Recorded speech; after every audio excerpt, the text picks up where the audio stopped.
இன்னைக்கு வீடியோவில் எல்லாத்துக்கும் பிடிக்கிற ஒரு ட்ரெடிஷ்னலான ஸ்வீட் ரெசிபி தாங்க பார்க்க போகிறோம். ரவா ஸ்வீட் போலி. பிகினர்ஸ் ஃப்ரெண்ட்லியான இந்த ரெசிபி செய்கிறதுக்கு தேவையான பொருட்கள் என்னென்னு பார்த்துடலாம்.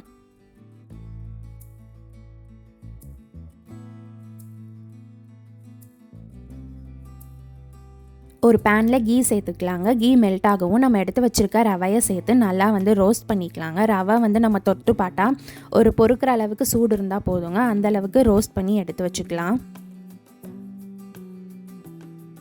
ஒரு வெசலில் 2 கப் தண்ணி சேர்த்துக்கலாங்க. சேர்த்து நல்லா கொதிக்க விடலாம். தண்ணி நல்லா கொதிக்கவும் நம்ம கேசரி பவுடர் சேர்த்துக்கலாங்க. கேசரி பவுடர் சேர்த்துட்டு நல்லா அந்த கலர் அந்த தண்ணியோட மிக்ஸ் ஆகிற அளவுக்கு நல்லா கலந்து விட்டுக்கலாங்க. அதுக்கப்புறம் நம்ம கொஞ்சோண்டு நெய் சேர்க்க போகிறோம். ஸோ நான் 1 ஸ்பூன் நெய் சேர்த்துக்கிறேன். நெய்யையும் சேர்த்து நல்லா மிக்ஸ் பண்ணிக்கலாங்க.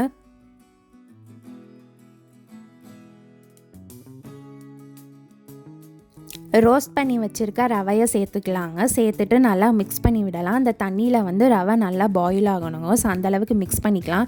லம்ஸ் இல்லாத அளவுக்கு நல்லா மிக்ஸ் பண்ணிகிட்டே இருக்கணுங்க. இல்லாட்டி திக்காயிரும், ஒரு மாதிரி கட்டி விழுக ஆரம்பிச்சிடும். ஸோ நல்லா ஒரு செமி லிக்விட் கன்சிஸ்டன்சி வர அளவுக்கு நம்ம நல்லா மிக்ஸ் பண்ணி எடுத்துக்கலாம். இந்த ரெசிபிக்கு தேவையான அளவு சுகர் சேர்த்துக்கலாங்க. சுகர் சேர்த்துட்டு நல்லா அது கரையிற அளவுக்கு மிக்ஸ் பண்ணி எடுத்து வச்சுக்கலாம். அதுக்கப்புறம் நம்ம டஃப் ப்ரிப்பேர் பண்ண எடுத்து வச்சுருக்க மைதா மாவில் உப்பு தண்ணி சேர்த்து நல்லா பிசைஞ்சு ஒரு அரை மணி நேரம் ஊற வச்சிடலாங்க. ஸோ உருட்டி வச்சுருக்க அந்த மைதா மாவில் ஸ்பெரிக்கல் பால் சேர்த்து சப்பாத்தி போல் நம்ம ஃப்ளாட்டன் பண்ணி எடுத்துக்க போகிறோங்க. ஸோ இது உங்களுக்கு எந்த ஷேப்பில் வேணுமோ, மீடியமோ ஸ்மாலோ அந்த சைஸுக்கு ஏற்ற மாதிரி சப்பாத்தி போல் தேய்ச்சி எடுத்துக்கலாம்.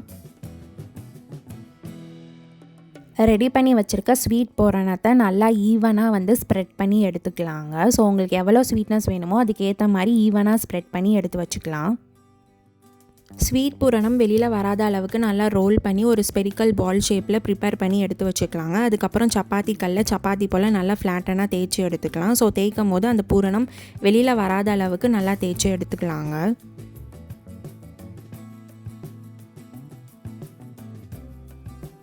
ஒரு பேனில் ஆயிலால் கோட் பண்ணிக்கலாங்க. அதுக்கப்புறம் ரெடி பண்ணி வச்சுருக்க அந்த போலி பேட்டரை ப்ளேஸ் பண்ணிக்கலாம். ப்ளேஸ் பண்ணிவிட்டு அதோட சர்ஃபேஸில் நல்லா ஆயிலால் கோட் பண்ணிக்கலாங்க.